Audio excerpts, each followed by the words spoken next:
नमस्कार, वंदे मातरम। मैं सिद्धार्थ लाटा आपके अपने इस ऑनलाइन क्लास में एक बार फिर से स्वागत करता हूं। आज हम पढ़ रहे हैं कक्षा 10वीं में व्याकरण का जो अगला बिंदु है विशेषण।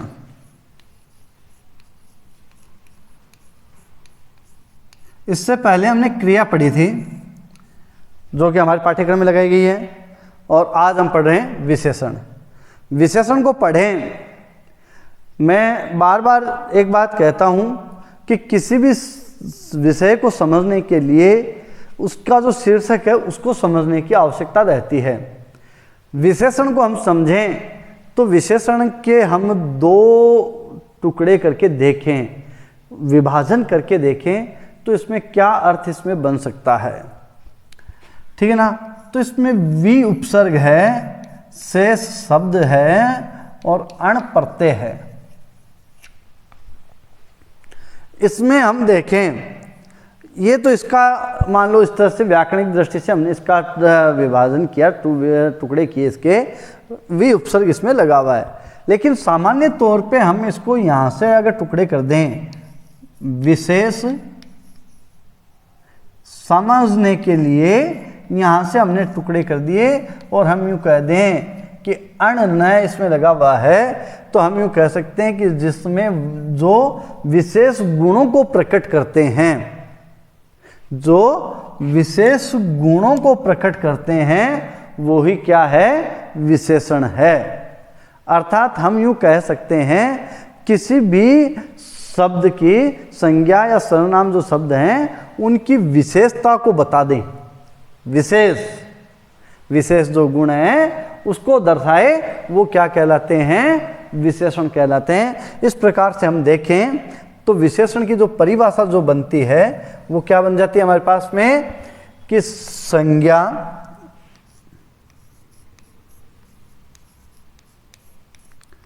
अथवा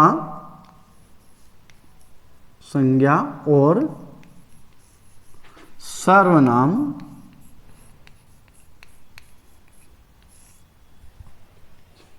शब्दों की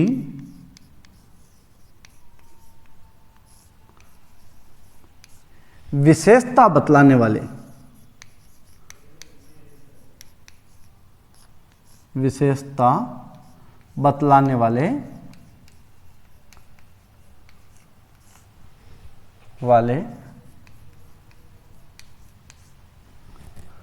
शब्द को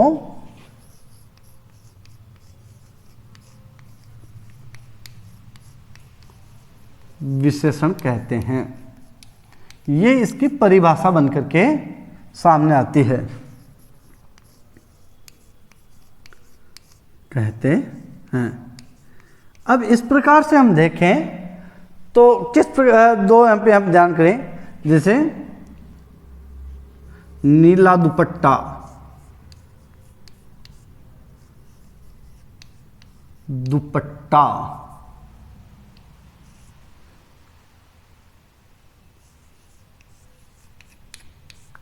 अब ये दुपट्टा शब्द जो है, दुपट्टा, अब दुपट्टा शब्द जो है और नीला, ये दो शब्द हैं, तो हम इसमें से विशेषण किसको मानेंगे, जो विशेषता को बतला रहा है। तो विशेषता क्या है, नीला, दुपट्टा कैसा है, नीला, तो ये हो गया इसमें विशेषण। और ये दुपट्टा शब्द ये क्या हो गया, विशेष्य।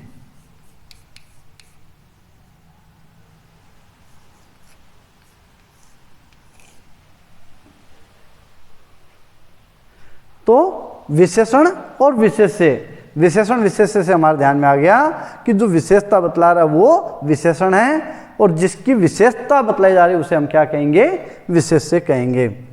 ठीक है। तो विशेषण और विशेष, ये क्या है, संज्ञा शब्द है। ये क्या है, संज्ञा शब्द है, संज्ञा की विशेषता बतलाई जा रही है। तो हम यहाँ पर दो शब्द हमारे सामने उभर के आए, एक विशेषण और दूसरा विशेष्य। तो विशेषण विशेष्य को हम समझें तो ये एक बार इसका स्क्रीनशॉट ले लीजिए आप, ताकि मैं इसको मिटा सकूं और आगे आपको बता सकूं। हो गया। चलो देखिए,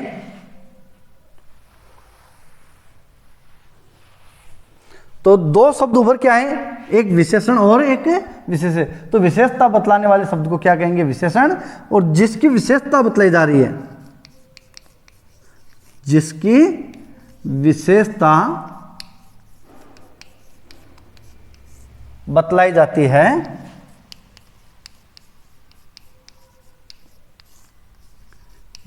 है, उसे विशेष्य कहते हैं,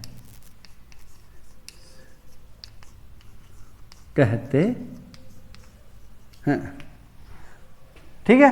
तो विशेष्य शब्द क्या हो सकते हैं? विशेष्य शब्द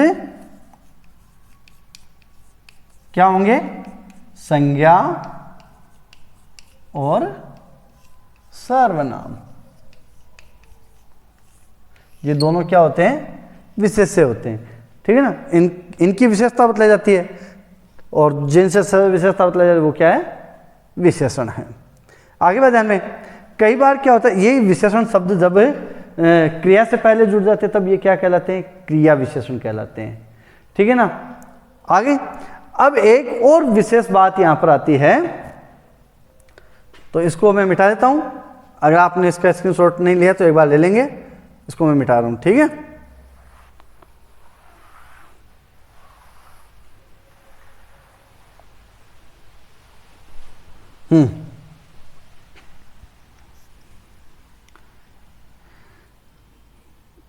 एक होता प्रविशेषण।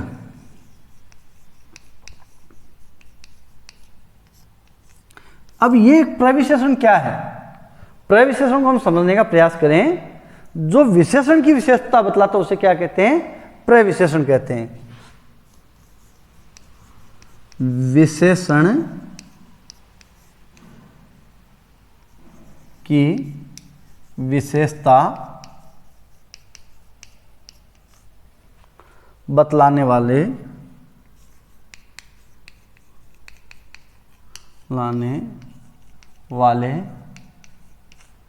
शब्द को प्रविशेषण कहते हैं।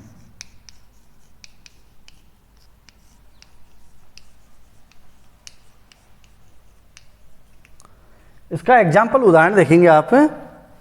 जैसे उदाहरण के तौर पे मैं यूं कह दूं कि राम बहुत अच्छा लड़का है।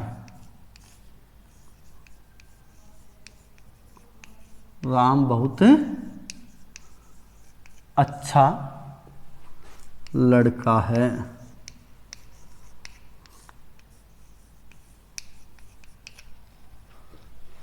अब यहां पर बात आती है कि लड़का शब्द है वो क्या है? संज्ञा है। इसे हम क्या कह देंगे? विशेष्य कह देंगे।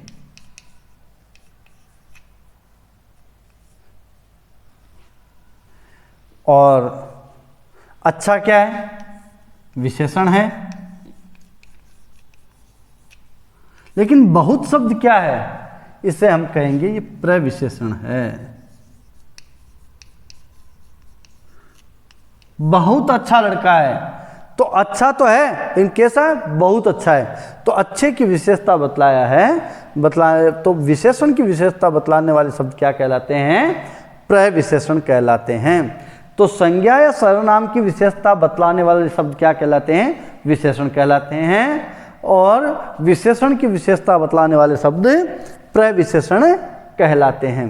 आगे बात ध्यान में, अब अभी जैसे मैंने आपको ये बताया कि अगर ये विशेषण शब्द जो हैं ये संज्ञा से पहले प्रयोग हो सकते हैं, तब इनको हम क्रिया विशेषण कह देते हैं। क्रिया विशेषण अपने आप में एक नया टॉपिक है, अलग टॉपिक है, जो कि हम आगे पढ़ेंगे। लेकिन फिर भी हमारे ध्यान में रहे कि यदि विशेषण शब्द अगर क्रिया से पहले जुड़ते हैं तो वो क्या कहलाते हैं? क्रिया विशेषण कहलाते हैं। तो ये हमारे यहाँ पर ध्यान में रहे कि यदि विशेषण शब्द क्रिया से पहले जुड़ते हैं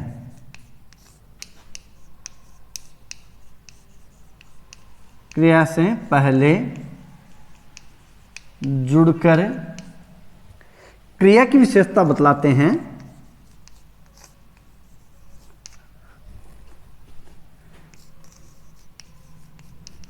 क्रिया की विशेषता बतलाते हैं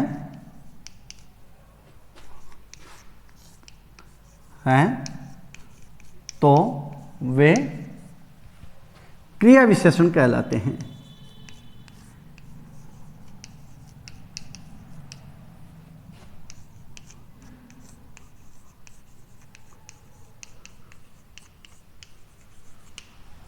उदाहरण के तौर पे हम यहां पर देखें,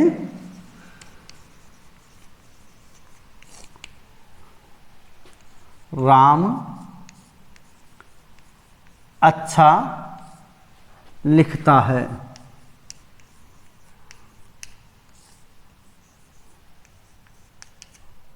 अब यहां पर हम बात करें तो यहां पर राम शब्द जो है वो संज्ञा है, लिखना है वो क्रिया है। इन क्रिया से पहले लग करके अच्छा शब्द जो है वो क्रिया की विशेषता को बतला रहा है, इसलिए यहां पर ये क्या हो गया, क्रिया विशेषण हो गया। ठीक है ना। और वहां पर क्या था, राम अच्छा लड़का है, वहां पर अच्छा शब्द वो विशेषण था, यहाँ पर क्रिया विशेषण है। ये थोड़ा सा समझने का प्रयास करेंगे। तो विशेषण के साथ में हमने ध्यान किया प्रविशेषण, विशेष से, ठीक है ना, इन सब का हमें जानकारी होनी जरूरी है। अब हम ध्यान करें तो विशेषण के मुख्य कितने भेद होते हैं। विशेषण के मुख्य 6 भेद आपके पाठ्यक्रम के अनुसार दर्शाए गए हैं, तो इन 6 को हम समझने का प्रयास करेंगे। वैसे सामान्य तौर पर विशेषण के 4 भेद हम पढ़ते हैं, तो मैं यहाँ पर 4 और 6 दोनों ही बताऊंगा आपको। तो पहले हम ध्यान करें विशेषण के भेद।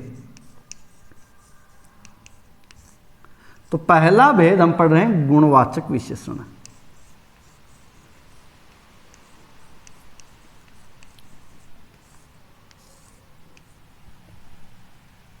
दूसरा हम ध्यान करते हैं संख्यावाचक विशेषण।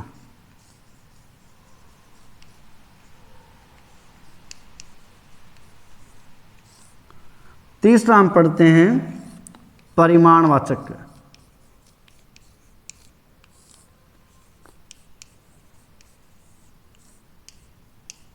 और चौथा हम पढ़ते हैं संकेत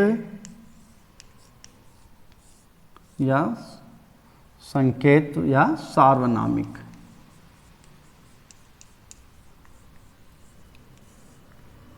विशेषण, ये 4 भेद जो कि प्रत्येक विद्वान स्वीकार करते हैं।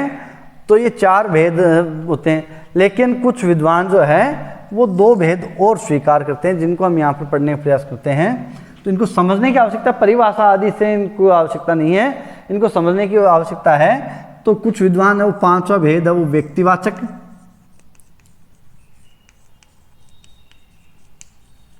और 6ठा भेद जो है भिन्नतावाचक स्वीकार करते हैं।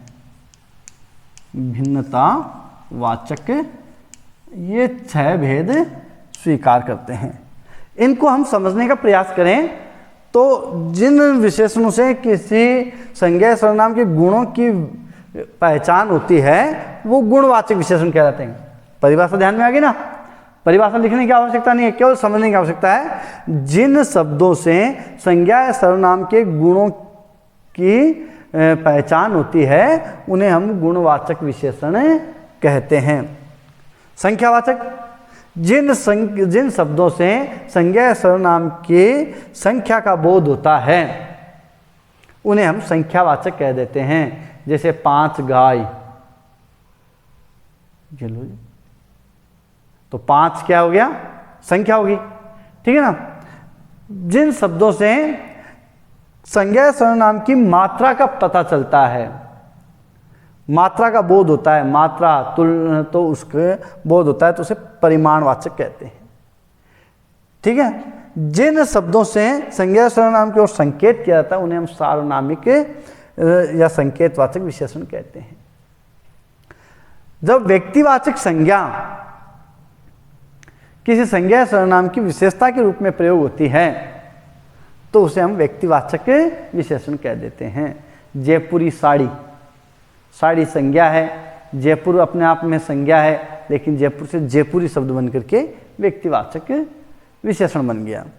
भिन्नतावाचक, जो संज्ञा या सर्वनाम को अलग दर्शाती है, प्रत्येक प्राणी, प्रत्येक व्यक्ति, हर एक जीव, इस तरह से तो ये भिन्नतावाचक बन जाते हैं। ये तो इनकी मानो सामान्य परिभाषा की बात हो गई, लेकिन हम इनको समझने का प्रयास करें। ठीक है, तो हम गुणवाचक विशेषण की जैसे हमने बात ध्यान की, तो गुणवाचक विशेषण में जैसे गुण है, आकार है, तो इनमें हम किन किन बातों में ध्यान करेंगे? गुण, आकार, अवस्था, दशा। गुण, आकार, अवस्था, दशा, ठीक है ना।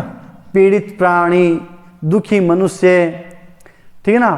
पीला सूट, ठीक है ना। नीला दुपट्टा, नीला आकाश, ठीक है ना। ये सब क्या है? गुणवाचक विशेषण है। तो इनको गुण, आकार, अवस्था, दशा आदि को जो दर्शाते हैं, ठीक है ना। इनमें हम स्वाद भी कह सकते हैं, खट्टा दही, ठीक है ना, स्वाद, ये भी इसी में आ जाएगा। दोष, लंगड़ा व्यक्ति, ठीक है ना, दुष्ट प्राणी, ये सब गुणवाचक हैं। तो गुण, आकार, अवस्था, दशा, स्वाद, दोष आदि को दर्शाने वाले जो शब्द हैं वो सब गुणवाचक विशेषण हैं। और पहले हमने गुणवाचक विशेषण की परिभाषा के तौर पे हमने ध्यान किया था, जिन शब्दों से संज्ञा और सर्वनाम के गुण, आकार, अवस्था, दशा, स्वाद, दोष, बोध, दोष आदि का बोध होता है या दर्शाया जाता है, उन्हें हम गुणवाचक विशेषण कहते हैं। ठीक है, इसके बाद में हम ध्यान करेंगे संख्यावाचक विशेषण। संख्यावाचक विशेषण को हम पढ़ें समझें उससे पहले हम ये ध्यान करें, संख्या दो प्रकार की हो सकती है, तो उसी प्रकार से संख्यावाचक विशेषण के भी दो भेद हो सकते हैं। एक तो क्या है? निश्चित, और एक अनिश्चित।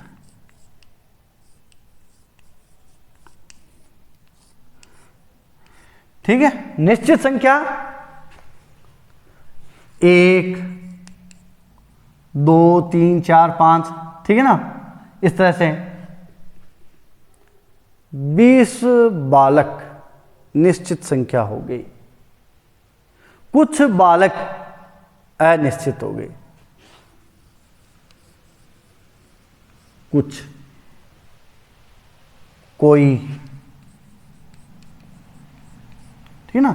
इस तरह से जो अगर निश्चित संख्याओं का बोध हो रहा है तो निश्चित संख्यावाची हो जाएगा निश्चित संख्यावाचक विशेषण, और संख्या का निश्चित संख्या का बोध नहीं हो रहा है तो वो अनिश्चित संख्यावाचक हो जाएगा। लेकिन होना क्या चाहिए?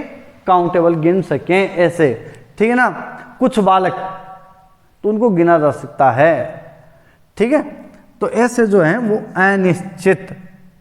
कुछ, दरवाजे पे कोई आया है, अब कोई जो है वो कोई निश्चित नहीं है, कोई व्यक्ति है, कोई व्यक्ति आया है। अब कोई व्यक्ति है वो संज्ञा है, लेकिन कोई व्यक्ति निश्चित नहीं है, तो वहां पर अनिश्चयवाचक संख्यावाची है। ठीक है, इस तरह से परिमाण का मतलब होता है मात्रा, क्वांटिटी, ठीक है ना, मात्रा, नाप तोल वाली मात्राएं। तो इनमें भी वही बात आती है, तो इनके भी वही दो भेद होंगे। एक तो क्या है? निश्चित, और एक हो जाएगा अनिश्चित। ये द्रव्यों के लिए प्रयोग किए जाते हैं, ठीक है ना। देखिए 5 किलो चीनी निश्चित मात्रा हो गई, 2 मीटर कपड़ा निश्चित मात्रा है, लेकिन जहां हम ये बात कह दें थोड़ा सा दूध, थोड़ा कुछ,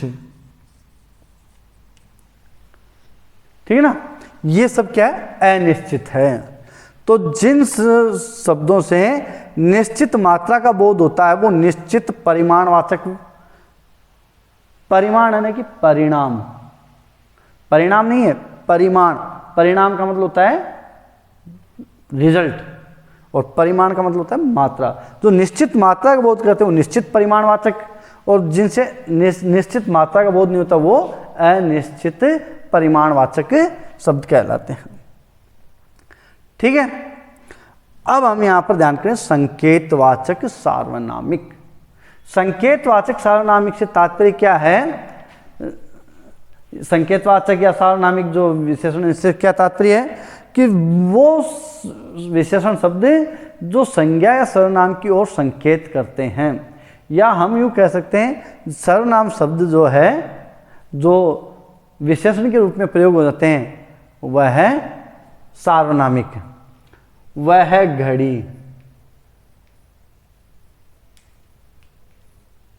मेरी है, यहां पर वह शब्द वैसे देखें तो वह शब्द क्या होता है, विशेषण होता है, सर्वनाम होता है, लेकिन यहाँ संज्ञा से पहले जुड़कर इसकी ओर संकेत कर रहा है कि वो घड़ी, तो वहां पर संकेतवाचक विशेषण होगा। तो जहां जो सर्वनाम शब्द जो है अगर वह संकेत के रूप में प्रयोग होते हैं तो वह यह है पुस्तक, ठीक है ना, वह घड़ी, तो इस प्रकार से संकेतवाचक सार्वनामिक हो जाते हैं। तो हम यहाँ पर ध्यान करें गुणवाचक विशेषण जो हैं तो उनमें गुण, आकार, अवस्था, दशा, स्वाद, दोष, बोध, दोष आदि का बोध होता है, तो गुणवाचक विशेषण, इनके हमने कोई भेद नहीं किए हैं। और संख्यावाची और परिमाणवाची, इनके हमने दो भेद कर दिए, निश्चित और अनिश्चित। निश्चित संख्या का बोध हो रहा है तो निश्चित संख्यावाची की संख्या का निश्चित संख्या में बोध नहीं हो रहा तो अनिश्चित संख्यावाची। इस तरह परिमाण मात्रा का जो अगर निश्चित मात्रा का बोध हो रहा है तो निश्चित परिमाणवाचक है, और निश्चित मात्रा का बोध नहीं, कुछ दूध देना, अब कुछ, ठीक है ना, उसमें थोड़ा पानी है, अब थोड़े पानी की कोई मात्रा निश्चित नहीं है तो वहां पर अनिश्चित परिमाणवाचक हो जाएगा। संकेतवाचक सर्वनाम शब्द जो है वो जब संकेत करते हैं, संकेत के रूप में प्रयोग होते हैं तो विशेष संकेतवाचक विशेषण या सार्वनामिक विशेषण कहलाते हैं। अब यहां पर जैसे मैंने आपको बताया व्यक्तिवाचक संज्ञा जब है, व्यक्तिवाचक संज्ञा से यदि कोई विशेषण शब्द बनता है, व्यक्तिवाचक संज्ञा से कोई विशेषण शब्द बन जाता है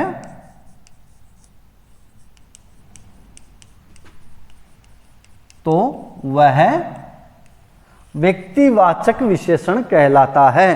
व्यक्तिवाचक संज्ञा यदि विशेषण, इसे हम यूं भी कह सकते हैं कि व्यक्तिवाचक संज्ञा यदि विशेषण के रूप में प्रयोग होती है तो व्यक्तिवाचक विशेषण कहलाते हैं। जैसे उदाहरण के तौर पे मैं यहां पे कह दूं जयपुरी साड़ी, जयपुरी साड़ी, या यूं कह दें जोधपुरी साफा,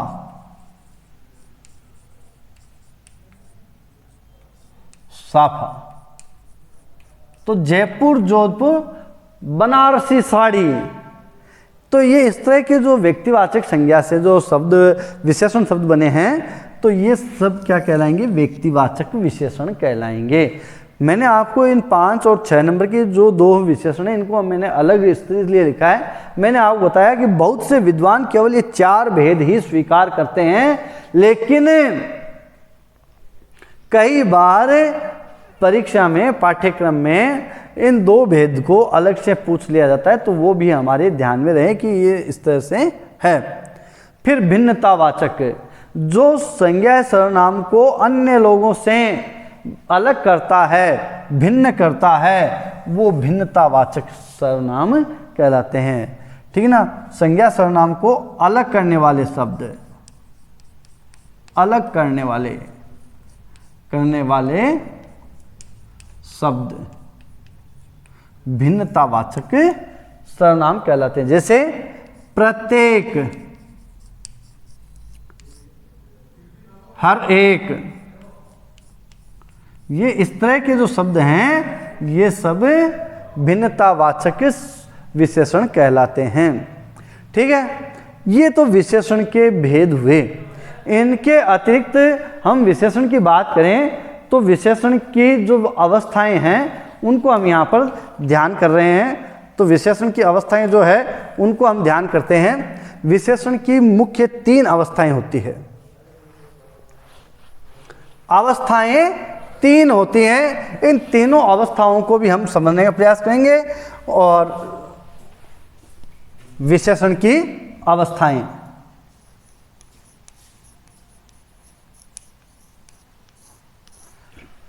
क्या अवस्थाएं सभी विशेषणों की होती है? नहीं, केवल गुणवाचक विशेषण जो है, गुणवाचक विशेषण की 3 अवस्थाएं होती है। जैसे मूल विशेषण की 3 अवस्थाएं होती है।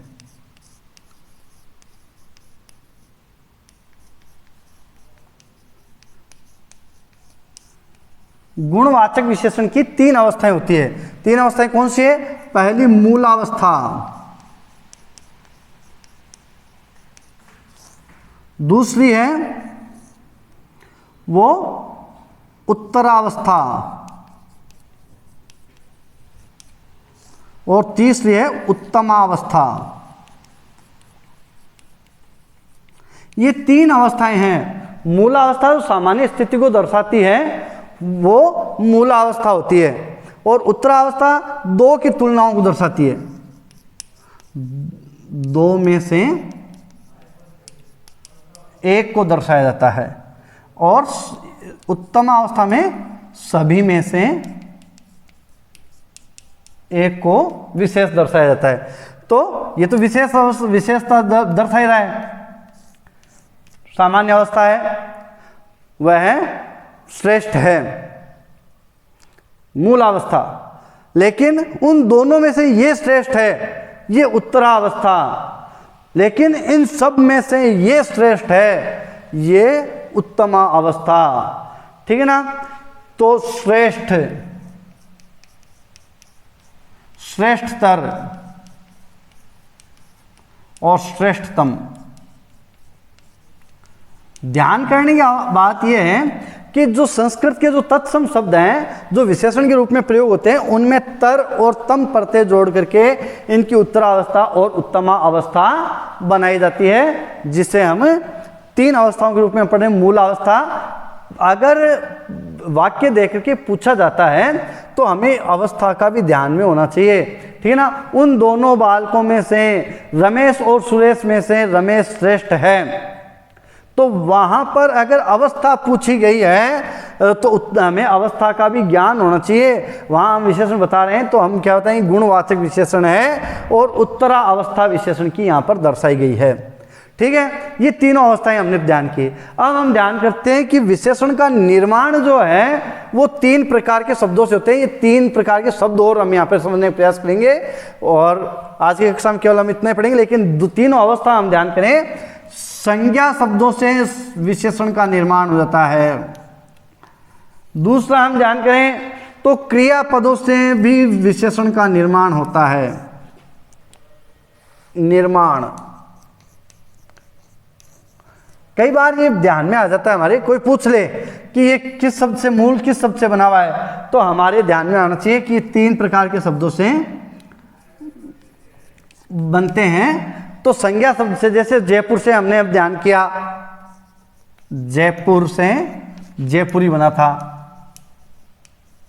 ठीक है ना? दिन से दैनिक बना है। ये सब क्या है? संज्ञा शब्द से बने हुए हैं। वैसे ही क्या है? क्रिया शब्द, भूलना क्रिया है, भूलना से भुलक्कड़ बन गया, तो ये क्रिया शब्द से बन गया। ठीक है? इसी तरह से अव्यय शब्द जो है, दूर, पास, तो इनसे जो बन गया दूरस्थ।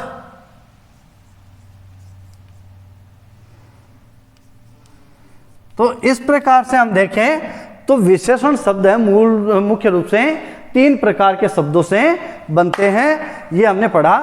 अब हम यहाँ एक बार फिर से इसको रिवाइज करें, ध्यान करें। आज हमने पढ़ा विशेषण, तो हमने ध्यान किया जो संज्ञा या सर्वनाम के विशेष गुणों को दर्शाते हैं उन्हें हम क्या कहते हैं, विशेषण कहते हैं। या हम कह सकते हैं संज्ञा या सर्वनाम की विशेषता बतलाने वाले शब्द विशेषण कहलाते हैं। और हमने ध्यान किया संज्ञा या सर्वनाम को हम विशेष से भी कह सकते हैं, क्योंकि उनकी विशेषता, तो जिनकी विशेषता बतलाई जाती है उन्हें हम विशेष्य कहते हैं, और जिनसे विशेषता बतलाई जाती है उन्हें हम विशेषण कहते हैं। हमने ध्यान किया विशेषण की विशेषता बतलाने वाले शब्दों को प्रविशेषण कहते हैं, और अगर विशेषण शब्द क्रिया से पहले प्रयोग होकर क्रिया की विशेषता बतला जाते हैं वो क्रिया विशेषण कह जाते हैं। ये हमने विशेषता के विशेषण के रूप में पढ़ा। हमने ध्यान किया विशेषण के मुख्य 6 भेद होते हैं, जिनमें 4 भेद गुणवाचक, संख्यावाचक, परिमाणवाचक और संकेतवाचक, ये 4 भेद तो मैंने बताया आपको मुख्य 4 भेद स्वीकार करते, सभी विद्वान स्वीकार करते हैं इन चारों को, लेकिन कुछ विद्वान 5वां भेद जो संज्ञावाचक जो है उसको स्वीकार करते हैं, व्यक्तिवाचक संज्ञा है उसको व्यक्तिवाचक विशेषण के रूप में स्वीकार करते हैं, और अन्य संज्ञाओं से अलग करने वाले को भिन्नतावाचक के रूप में हमने स्वीकार किया। तो ये 6 भेद हमने विशेषण के पढ़े। हमने ध्यान किया गुणवाचक विशेषण की 3 अवस्थाएं होती है, मूल अवस्था, उत्तरावस्था और उत्तमावस्था। हमने ये भी ध्यान किया कि विशेषण का निर्माण इन 3 प्रकार के शब्दों से होता है। तो ये आज का टॉपिक जो हमारा विशेषण है ये यहाँ पर समाप्त हो जाता है। आगे हम जो अगली क्लास होगी उसमें आगे का जो व्याकरण का टॉपिक है वो हम पढ़ेंगे। तब तक के लिए धन्यवाद। वंदे मातरम।